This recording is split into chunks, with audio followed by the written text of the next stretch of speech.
Pública de hoje discute cadeias globais de valor. Neste programa, gravado na Universidade Federal do ABC, em São Bernardo do Campo, quem fala sobre o assunto é Cristina Reis. Doutora pelo FRJ e especialista em economia internacional, Cristina Reis é professora da UFABC. O crescimento econômico é um dos principais desafios do século XXI. Economistas discutem qual deve ser a melhor estratégia para garantir êxito nos fluxos comerciais. Entre os principais conceitos está o de que cada país deve investir na qualificação dos processos produtivos. Sem alternativas integradas para o sistema produtivo, o desenvolvimento econômico corre riscos de estagnação. Especialistas argumentam que as cadeias globais de valor são uma das alternativas mais eficientes para uma economia interconectada. Mas, afinal, o que são as cadeias globais de valor? E por que elas são essenciais para discutir a economia no século XXI?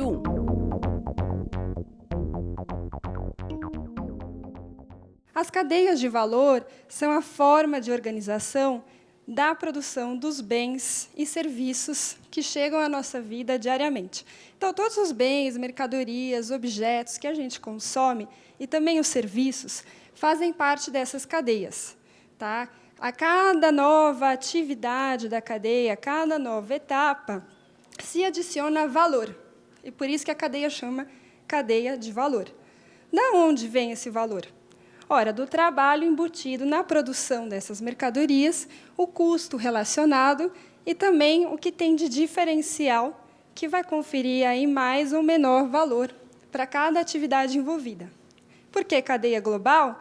Ora, porque ao longo dos anos 80 e 90, 2000 e 2010, essa produção de valor foi ficando cada vez mais internacional.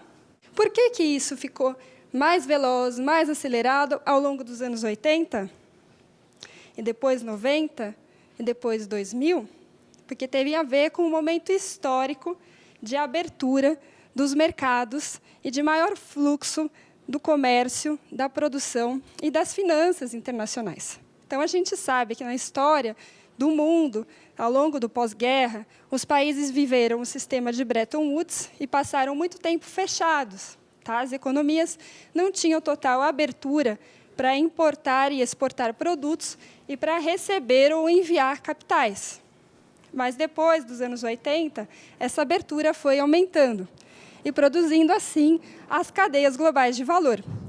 Nessas cadeias, existe uma liderança clara de empresas multinacionais, empresas que se espalham ao longo do mundo, né? A maior parte delas dos países centrais, inicialmente, principalmente dos Estados Unidos, mas também com forte presença das empresas alemãs, francesas, inglesas, europeias em geral, e também japonesas, e depois dos anos 2000, o maior protagonismo também das empresas chinesas. Tá? Então, 80% dos fluxos mundiais de comércio são dominados por essas empresas transnacionais. E a forma como elas distribuem as atividades é muito importante. Em que sentido? No sentido da especialização produtiva e comercial dos países. Ou seja, quem faz o quê? É claro que as diferentes etapas envolvem também a contratação de diferentes quantidades de trabalhador ou de capital. E isso vai influenciar, então, como que os recursos são empregados nos diferentes países. Mas, para nós, agora falando do ponto de vista dos países em desenvolvimento, o desafio é como sofisticar a participação. Porque, tradicionalmente, lá nos anos 50, lá durante o imperialismo, durante a era colonial, os países periféricos, os países em desenvolvimento, que a gente hoje chama de desenvolvimento, atuavam como somente fornecedores de recursos naturais, de matérias-primas e de alimentos. E aí, depois dos anos 50, depois do pós-guerra, a industrialização foi se generalizando ao redor do mundo, e os países periféricos hoje também contribuem com produtos manufaturados, com produtos da indústria, com serviços tecnológicos. Então, a produção em si, o chão de fábrica, de montar o produto, embora muitas vezes possibilite bastante emprego, não adiciona tanto valor. E aí o desafio para os países é atuar nas atividades que são mais sofisticadas. E como é que está o Brasil nessa perspectiva? Ora, infelizmente, o Brasil vem se afirmando com uma participação marginal nas cadeias globais de valor. Tá? Então, o Brasil é principalmente fornecedor de matérias-primas, de alimentos, de produtos crus, sei lá, como o minério de ferro, que é o nosso principal produto exportado, e também é o mercado consumidor. O mercado consumidor importante dos bens produzidos. Então, a gente fica aí como cliente das cadeias e não estamos aproveitando os ganhos que poderíamos estar aproveitando, porque essas empresas multinacionais, muitas delas estão no país, atuam aqui. O Brasil tem uma indústria bastante diversificada, é a 11ª maior do mundo. Mas quais são as atividades que são feitas no Brasil, domesticamente? São atividades de menor valor. Uma outra questão interessante e importantíssima para entender a dinâmica dessas cadeias é o regionalismo. Tá? Então, hoje, a maior parte do fluxo de comércio está concentrada entre os países da OCDE, né, os países da Europa, da América do Norte e o Japão, mais a região asiática, principalmente aí a China.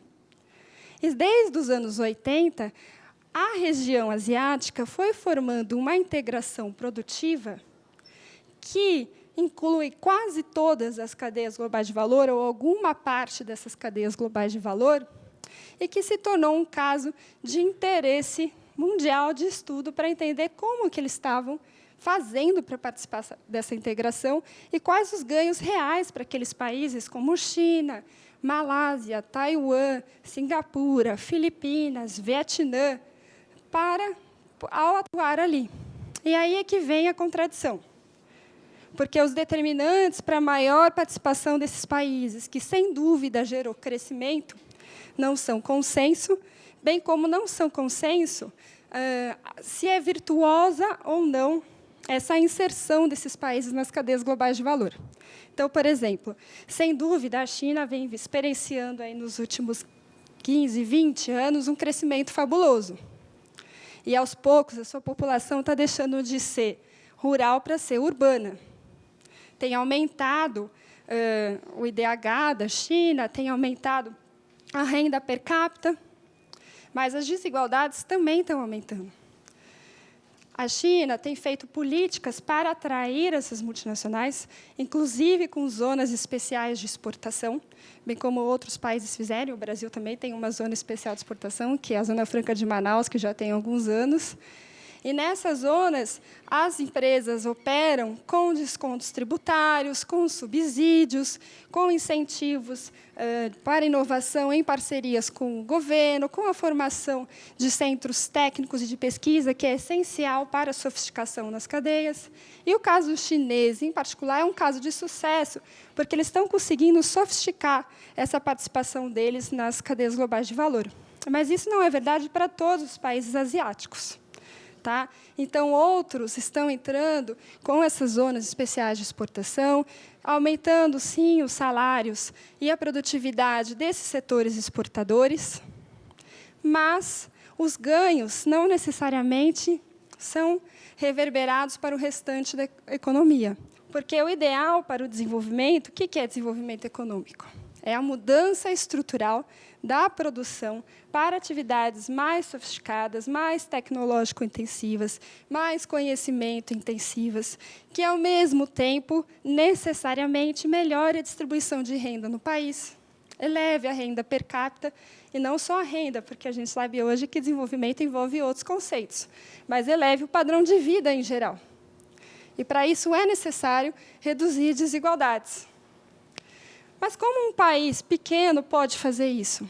Como que ele pode criar empresas próprias que atuem primeiro domesticamente, depois se internacionalizem e tenham importância nas cadeias globais? E essas perguntas estão colocadas para o Brasil também.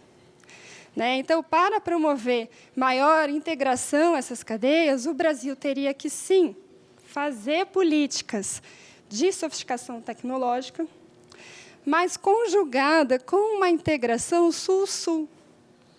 né, com uma integração com países em que a complementaridade produtiva se tornasse real. Porque não bastaria entrar nas cadeias aderindo a acordos bilaterais de comércio, de livre comércio, em que a relação não seria necessariamente benéfica para o Brasil. A redução de tarifas comerciais não é o principal objetivo dos acordos comerciais. E não é o que justifica o sucesso da integração asiática, por exemplo. Tá? O que justifica o sucesso é quais são as condições dessas relações comerciais. E aí tem que ver também exatamente que essas condições garantam que existem efeitos de transbordamento, como a gente vê em microeconomia, externalidades positivas para o restante da economia, para os setores não exportadores. Tá? Então, as cadeias globais de valor, elas são essenciais no mundo moderno, porque, a partir delas, se produzem os bens e serviços que usamos a todo momento na nossa vida, e qual a divisão da produção, das tarefas dessas cadeias vai determinar a especialização produtiva e comercial dos países e que vai ter clara influência no nível e no grau de desenvolvimento econômico e social dos países. Agora, a professora Cristina Reis responde a pergunta da correspondente de Ópera Mundi. Olá, professora Cristina. Gostaria de saber a sua opinião. A senhora defende que a liberalização do comércio internacional deveria se pautar pela lógica do multilateralismo, em vez de ter como principal motor acordos bilaterais ou entre blocos limitados de países? Eu acredito que o Brasil tomou uma decisão correta em apostar no multilateralismo na OMC. Tá? Primeiro, porque esse multilateralismo da aposta brasileira é um multilateralismo, sobretudo, sul-sul. Tá? E não acho que a opção por acordos bilaterais de comércio teria efeitos mais satisfatórios, melhores para as regiões periféricas. E aí, o peso geopolítico, a soberania dos países conta na definição dos termos desses acordos. Então, é importante, por exemplo, que seja combinado quais são os direitos de defesa da propriedade intelectual. As condições do jogo são as mesmas, porque em acordos bilaterais, se a gente tem um campo de futebol, como costumam figurar, que é uma rampa, a bola nunca vai chegar do outro lado. Ou seja, não vai ser necessariamente, para usar um termo que costumam usar, uma relação ganha-ganha para os dois países ou para os poucos países. Mas o Brasil fez a opção correta e faz essa defesa na OMC, pelo multilateralismo, porque não há condições iguais de negociação. E aí seria importante, interessante, para alavancar o desenvolvimento, para aumentar a capacidade tecnológica, para sofisticar, não apenas para depender da especialização produtiva em atividades que não são tecnológico-intensivas ou conhecimento-intensivas, seria interessante uma integração sul-sul, que é o princípio que norteou a criação do próprio Mercosul. E o Brasil, inclusive, ele entra nas negociações internacionais enquanto Mercosul. Né? Toda a regionalização é um projeto político. Embora comumente se diz que a regionalização é uma integração liderada pelo mercado, enquanto o regionalismo é uma integração liderada pelas políticas, pelas instituições, ambos os casos têm um aspecto político e geopolítico muito forte. E, no caso do Mercosul, qual era a ideia? A ideia fundamental de integração profunda vem desde os estruturalistas latino-americanos da CEPAL, dos anos 50, que apostavam na complementaridade produtiva, na especialização intraindustrial dos países da América do Sul e da América Latina, de forma a elevar a escala de produção em termos econômicos e, ao elevar a escala de produção, reduzir o custo marginal por unidade de produto, ou seja, elevando, aumentando os retornos de escala, apostando aí em retornos crescentes. Mas é importante essa integração também para fortalecer a posição política e geopolítica da região nas negociações internacionais. E por isso que a integração Sul-Sul ela é importante, ela é necessária, ela é fundamental para que a gente Sul, periferia, consiga melhorar as nossas condições de barganha nos acordos internacionais, para que não seja uma relação tão desigual, em que os países desenvolvidos, que já detêm, ou melhor, as patentes e têm maiores condições de financiamento até da sofisticação e da geração tecnológica, não sejam os amplos ganhadores do comércio internacional, que já são, mas que essa diferença diminua e seja redistribuída entre os países em desenvolvimento. Então, a aposta multilateral do Brasil é nesse sentido, de produzir consensos antes, preferencialmente, do que entrar em acordos que a própria literatura, até mesmo neoclássica, vão chamar de opção second best, segunda melhor opção, diante de um comércio livre entre países.